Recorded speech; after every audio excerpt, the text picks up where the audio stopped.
সাধারণ মানুষ যারা আছেন এরই মধ্যে কিন্তু যে প্রতিকৃতির কথা আমরা বলছিলাম সেই মুগ্ধের পানির বোতল, পানি লাগবে পানি। জুলাই আগস্ট গণঅভ্যুত্থানের সেই আন্দোলনে এই একটি লাইন এখনো মানুষের হৃদয়ে দাগ কেটে আছে। পানি লাগবে পানি, কিংবা যে কোনো পানির বোতল দেখলে প্রথম বাঙালির চিত্তে, বাঙালির মননে যেই ছবিটি ভাসে সেটি একটি ছেলে, একজন তরুণ বয়সী, হাতে পানি নিয়ে রাস্তায় যাচ্ছে এবং তারপরেই চোখে ভাসে রাস্তায় তার লাশ পড়ে আছে, রক্ত গড়িয়ে পড়ছে। সেই বিভীষিকাময় চিত্র, যাদের আত্মত্যাগের মধ্য দিয়ে নতুন বাংলাদেশের স্বপ্ন দেখতে শিখছে সকলে, তাদের সঙ্গে কিন্তু আমরা তাদের যে প্রতীকী উপস্থাপন সেটা আমরা দেখতে পাচ্ছি।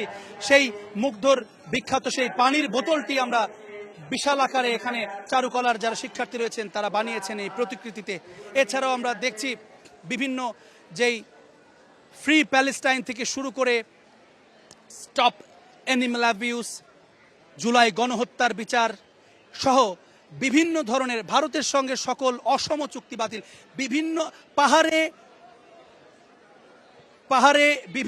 বিভিন্ন ধরনের যেই চাওয়া রয়েছে, রামপাল চুক্তি বাতিল করা, অর্থাৎ আমরা দেখছি মানুষের যেই চাওয়া রয়েছে সেই মত প্রকাশ করবার একটি মঞ্চও কিন্তু হয়ে আছে এই আনন্দ শোভাযাত্রা।